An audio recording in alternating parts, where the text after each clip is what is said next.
여성입니다. 가족은 남편과 3명의 딸 그리고 딱 1년 전까지 제 곁엔 형부가 계셨습니다. 오늘이 딱 저희 형부 기일이라 많은 생각에 잠겨 글을 쓰게 되었습니다. 일단 6년 시절 이야기부터 시작해야 할 듯합니다. 따분하고 지루할 수도 있겠지만 잘 들어주시면 감사하겠습니다. 저는 엄마가 43살에 낳은 아이였습니다. 지금에야 달을 늦게 시집을 가 늦게 낳지만 제 어릴 적엔 노산이었죠. 안타깝게도 저는 부모님의 관의 기억은 없어요. 심장 쪽이 약했던 엄마는 저를 낳자마자 잘못되셔서 돌아가셨고 아버지께서는 저를 친할머니 도움을 받아 2살 정도까지 키우시다가 재혼하셨는데 재혼한 상대 여성분께는 저와 24살 더울의 딸이 있었죠. 그때도 전 어렸을 적이라 기억이 잘 나지 않지만 재혼 후 2년 정도는 그럭저럭 잘 살았다고 해요. 2년 후 새엄마가 갑작스럽게 유방암 진단을 받고 1년 정도 항암 치료를 하며 투병하시던 중 돌아가셨어요. 설상가상으로 친할머니까지 돌아가시고 아버지께 새 여자가 생기면서 저를 언니한테 떠맡기다시피 하셨대요. 그때 언니는 28살이었고 결혼을 앞두고 있는 상태였어요. 언니의 뱃속에는 아이가 있었는데 제 조카랑 저랑은 5살 차이밖에 나질 않았어요. 언니는 아직 어린 저를 보며 뱃속에 아이가 생각났다고 해요. 그래서 모른 채 할 수 없었다고 그리고 언니는 저를 데리고 형부에게 가서 이 아이도 내 딸이라며 사정을 이야기했고 처음에 형부는 당황하더니 당연히 당신 동생이면 내 동생이고 당신 딸이면 내 딸이야. 우리 같이 잘 키워보자 했다고 하네요. 전 그렇게 언니와 함께 살게 되었고 조카와 자매처럼 같이 자라게 되었습니다. 동네 시장에서 형부와 과일 장사를 했던 저희 언니는 주변에서도 인풋이 좋아 소문이 자자했고 저 애관한 사정을 알게 된 이웃상인분들이 젊은 사람이 참 착하다며 이것저것 반찬과 고기들을 싸주셨다고 해요. 때문에 저희 언니는 항상 장사를 마치고 집으로 올 때 한가득 먹거리를 들고 오곤 했죠. 형부와 언니가 밖에서 돈을 벌어 오는 동안 저는 학교 끝나고 어린이집에서 조카를 데려와 같이 그림 그리기도 하고 인형 놀이를 하며 놀고 있으면 향긋한 과일 냄새를 풍기고 들어오던 언니가 기억이 많이 납니다. 제 조카는 저를 언니 부르며 잘 따랐어요. 언니를 닮아 예쁘고 애교도 많아서 형부의 사랑을 많이 받았죠. 아직도 조카를 쳐다보며 행복해하던 이제 다시는 볼 수 없는 형부의 미소가 잊혀지질 않네요. 전 그렇게 어린 시절을 사랑이 넘치는 언니의 가족들과 행복하게 보냈지요. 그런데 제가 15살 되던 해에 저의 인생을 뒤집어버린 비극이 찾아왔어요. 온 식구가 해돋이를 보러 다녀오던 중차가 비탈길에 미끄러져 도로를 벗어나 전복되는 사고가 난 것이었습니다. 이 사고로 인해서 저의 언니와 조카는 목숨을 잃었고 저와 형부는 가까스로 생명을 건질 수 있었습니다. 의식을 차린 후 의사 선생님께 들었는데 운전하셨던 형부는 약간의 골절과 타박상만 있었고 제 언니와 조카 그리고 제가 많이 다쳤었다고 셋 다 피를 너무 많이 흘려 수혈이 필요했는데 언니와 조카는 형부와 혈액형이 달라 수혈이 불가능했고 불행 중 다행인지 나와 형부의 혈액형이 같아서 의식이 있던 형부가 제게 수혈을 해줘 저를 구할 수 있었고 언니와 조카는 운명을 달리하고 말았다고 했습니다. 절망적인 소식을 들은 저는 정신을 차릴 수 없었어요. 언니와 조카의 모습을 다시 볼 수 없다니 정말 하늘이 무너지는 줄 알았습니다. 형부도 아내와 자식을 잃은 충격에 한동안 말도 못하고 정신을 못 차리고 넋이 나갔었죠. 원래도 무뚝뚝한 사람이긴 했지만 사랑하는 사람들을 잃으니 표정이 싹 사라진 정말 시체 같았어요. 가족을 잃어보지 않으신 분들은 아마 감히 모르실 겁니다. 숨도 못 쉴 정도의 아픔과 고통을 처음으로 체험했어요. 역시 태어나기 전까지 정신과 치료를 동반하며 회복하기까지 시간이 많이 필요했고 조금씩 정신이 들 때쯤 형부의 병실을 매일 찾아갔어요. 시간이 흘러 형부가 먼저 퇴원을 하고 뒤늦게 퇴원을 한 제가 집으로 돌아갔을 때 저는 경악을 금치 못했습니다. 집안은 말 그대로 엉망이었어요. 사람의 온기는 온데간데없고 여기저기 놓여진 술병과 쓰레기들 술 냄새에 찌들어 잠든 형부의 덥수룩한 수염 정말 페인이 따로 없더군요. 제가 집으로 들어오자 형부는 이야기를 하며 저를 한번 쓱 쳐다보고는 다시 자리에 눕는데 그 눈빛은 마치 자신도 죽여달라는 눈빛이었어요. 집으로 돌아온 저는 집안 곳곳 널린 쓰레기들과 술병을 치우고 그동안 쌓여있던 빨래들과 설거지 등 집안 청소를 싹 한우만기를 시키고 저녁을 준비했죠. 저녁 준비가 다 되자 자고 있던 형부를 깨워 식탁 뒤에 마주보고 앉아 오랜만에 같이 식사를 했습니다. 분명 갓 지은 밥과 계란 후라이인데 그렇게 차가울 수가 없었어요. 그 차가운 공기를 빼고 제가 먼저 말을 했죠. 나는 형부 나 다시 학교 가야 되는데. 형부는 그래 전에 다니던 학교로 가면 되겠지. 나는 내 형부는 선생님께 말씀드리마. 그렇게 저는 다시 학교를 다니게 되었고 언니와 조카모까지 열심히 살겠노라고 다짐하며 이를 악물고 공부를 했고 결국 전교 1등을 하였습니다. 그러나 형부는 많은 시간이 필요해 보였어요. 학교를 마치고 집에 오면 항상 같은 자리에 누워있는 형부 그리고 형부를 보호하듯 주위를 둘러싸고 있는 빈 술병들 학교가 끝나면 집에 와 널브러진 술병과 쓰레기를 치우고 저녁을 준비하는 저의 학교 후 일과는 항상 똑같았습니다.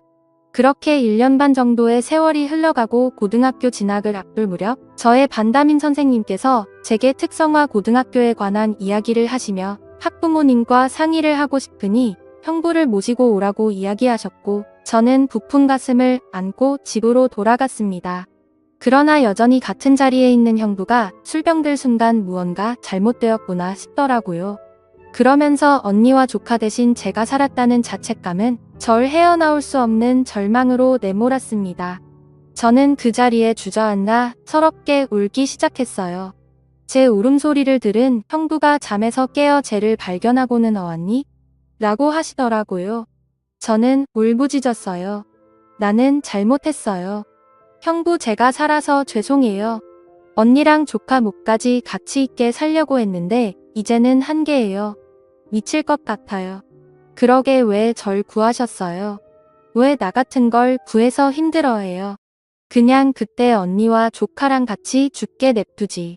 그냥 죽을 걸 그랬어 이야기하며 베란다 난간으로 올라가는 나를 보곤 형부가 달려와 뒤에서 꼭 끌어안고 말씀하셨어요. 형부는 미안하다.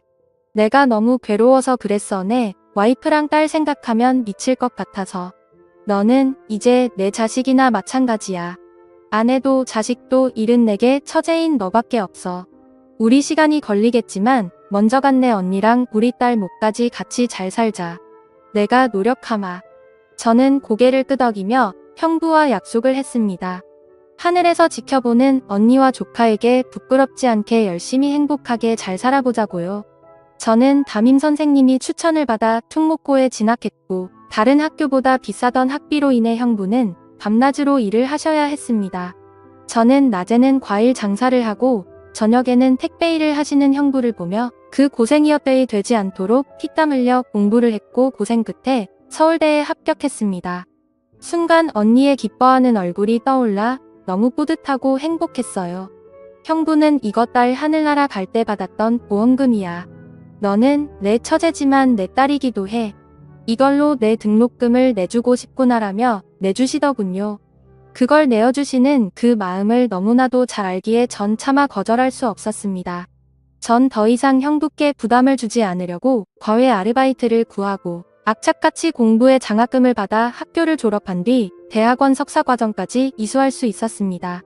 석사과정을 이수하고 저는 알아주는 기업의 연구원으로 취업을 하게 되었습니다. 대기업의 연구원이라 야근이 잦았으나 바쁜 와중에서도 형부를 행복하게 해드리고 싶어서 재미있는 영화도 예매해서 보고 맛있는 것도 먹으며 같이 데이트를 했습니다. 형부와 함께 시간을 보내는 것 자체가 제겐 기쁨이고 행복이었으니까요. 그렇게 행복한 시간을 보내며 저는 같은 연구원 직장 선배와 인연이 되어 결혼을 하게 되었고 형부에게 소개 자리를 마련했습니다. 형부는 말수는 많지 않지만 따뜻하고 듬직한 사람이라 좋아하며 기뻐하셨습니다. 그리고 제 상견례 전날 형부가 제게 할 말이 있다며 부르셨어요. 형부는 이거 내 언니 보험금이야. 혼수 준비할 때 보태렴. 나는 형부 이건 받을 수 없어요. 제 언니 목숨값을 제가 어떻게 이 돈까지 받으면 제가 어떻게 살아요. 형부는 내 언니였어도 이렇게 했을 거야. 그리고 한 가지 부탁이 있다. 내 결혼식 날 신부 입장할 때 이 손을 내가 잡아도 되겠니? 그래야 하늘에 있는 내 언니도 편하게 눈을 감을 거야. 저는 형부의 말에 눈물을 흘리며 너무 감사하다고 사랑한다고 형부를 꼭 안아드렸어요. 그렇게 저는 형부의 손을 잡고 모두의 축복 속에 결혼을 했고 남편과 상의 끝에 서울 끝자락 동네에 2층짜리 주택을 마련해 형부를 모시고 살게 되었죠. 쉽지 않은 결정이었을 텐데 지금도 남편에게 참 감사하네요. 저는 이렇게 사랑하는 두 남자와 살며 첫째 딸을 낳고 딸의 애교에 항상 집안에는 웃음이 돌며 끝나지 않을 것 같은 행복을 누리고 있었어요. 하지만 3년 후 저희 가족에게는 다시 한번 불행이 찾아왔습니다. 갑작스레 살이 빠지고 안색이 급격히 나빠진 형부 급기야 소화를 잘 못 시키시고 밤에 구토를 하시는 형부의 모습에 저는 형부를 모시고 근처 대학병원을 찾았고 검사 결과는 참혹했습니다. 형부의 림프절에 악성 종양이 생겼다고 병명은 혈액암이니 암세포는 림프절을 타고 온몸에 전이가 되었다고 하더군요. 이제 좀 자리를 잡아서 조금은 남들처럼 대단한 행복이 아닌 평범하고 소소한 행복을 누리며 살아가려는데 이게 우리에게는 이렇게 어렵다니 이토록 원통하고 이보다 하늘이 원망스러울 순 없었습니다. 저는 애써 웃으며 형부에게 요즘 의학이 많이 발달해 항암 치료만 꾸준히 잘 받으면 된다고 말씀드리고는 형부를 지극정성으로 간호했습니다. 형부는 항암 치료를 받으시면서 헛구역질도 하시고 머리카락도 빠져 많이 힘드셨을 텐데 옆에서 간호하는 제게 힘든 내색 한번 하지 않으셨습니다. 그런 형부를 보며 저는 더 열심히 형부를 간호했고 일과 육아를 병행하던 탓에 무리를 했는지 그만 연구실에서 실신을 하였습니다. 눈을 떠보니 새하얀 병실 과로를 했구나 생각하며 일어나려는데 의사가 한 말은 뜻밖이었습니다. 의사는 축하드려요. 임신입니다. 임신 12주 되셨고요. 쌍둥이네요. 충분한 휴식과 영양분 섭취하셔야 합니다. 뱃속에 있는 아이들에겐 미안했지만 저는 너무 혼란스러웠어요. 하필 지금 이 상황에 임신이라니 마냥 기뻐할 수 없는 이 현실에 가슴이 먹먹해 눈물만 흘렸죠. 저는 이 사실을 형부에게 말할 수 없었기에 남편에게 뱃속에 있는 아이들을 지우자고 이야기를 했어요. 남편은 그저 말없이 눈물만 흘렸죠. 그리고 다음날 저녁 형부의 항암 치료가 있는 날이라 저는 퇴근을 하고 죽을 사서 병원으로 형부를 보러 갔어요. 형부는 많이 수척했지만 환한 미소로 저를 반겨주셨고 저는 형부 식사 아직 안 하셨죠. 쌓아온 따끈따끈한 죽과 반찬거리를 꺼내기 시작했어요. 그런데 형부가 제 앞에 아기 벤의 쩌고리를 내놓으시는 게 아니겠어요. 저는 너무 놀라 형부를 쳐다보았습니다. 형부는 내 남편 시켜서 샀다. 아직 둘 다 성별을 몰라서 하얀색으로 샀는데 마음에 들지 모르겠구나. 저는 죄스러운 마음에 울먹이며 나는 형부 미안해요. 라고 했습니다. 형부는 내가 왜 미안해. 나는 이렇게 좋은 소식을 들을 수 있어서 지금 너무 기쁜 걸 건강하게 출산해서 내게 꼭 안겨주려무나. 형부는 자책하는 제 손을 꼭 잡아주며 말씀하셨고 저는 형부를 붙들고 눈물을 왈칵 쏟았습니다. 저는 남편과 상의하여 휴직계를 내고 육아와 간병에 전념하기로 했습니다.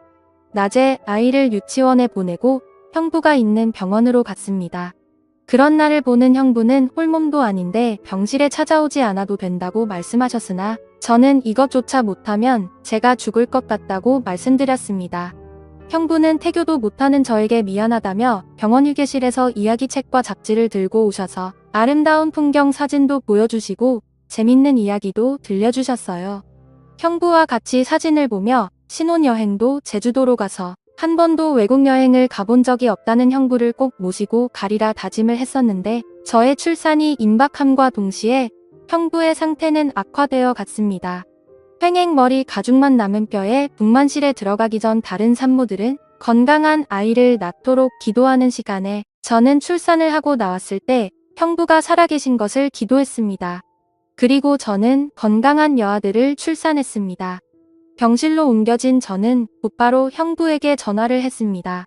아직도 그날의 기억이 생생하네요. 다시는 형부의 목소리를 들을 수 없을 것 같아 어찌나 마음이 조마조마하던지 형부는 다행히 전화를 받으셨습니다. 형부는 고생했다며 누구보다 기뻐하셨고 저도 부푼 마음으로 아이들을 형부에게 보여줄 생각에 회복에 힘을 썼습니다. 다행히도 우리 어린 공주들은 건강에 아무 문제가 없었고 저 또한 빠르게 회복했습니다. 저는 남편과 아이들을 데리고 형부의 병실을 찾아갔어요. 형부는 아이들을 보며 너무 예쁘다고 수고했다고 말하며 한없이 행복해 하셨습니다. 하지만 저희가 왔다 간 다음 날부터 형부의 상태가 급격히 악화되었고 의사 선생님께서는 마음의 준비를 하라고 말씀하셨습니다. 그런데 저는 이대로 형부를 보내드릴 수 없었어요. 정말 억장이 무너져 내렸습니다. 며칠이 흘러 형부가 저희를 먼저 병실로 부르셨어요. 저의 가족을 한번 울어본 형부는 엷은 미소를 띠며 좋은 추억만 만들어줘서 고맙다고, 너무 행복했다고, 세상에 미련이 남지 않는다며 제 손을 잡아주시고는 이제 그만 내 언니가 있는 곳으로 보내주려는 하라고 하시는데 저는 형부의 진심에 목이 메어 하염없이 눈물을 흘렸습니다. 그리고 그날 저녁 1년 전 오늘 나의 형부는 그렇게 눈을 감으셨고 그 모습은 그렇게 평온해 보일 수 없었습니다. 형부를 조카와 언니에게 보내드린 후 저는 형부에게 받은 사랑을 잊지 않기 위해 한 달에 한 번 꼭 저희 가족들과 헌혈을 하고 있어요. 앞으로도 베풀면서 열심히 살겠습니다. 지금까지 제 사연을 들어주셔서 감사합니다.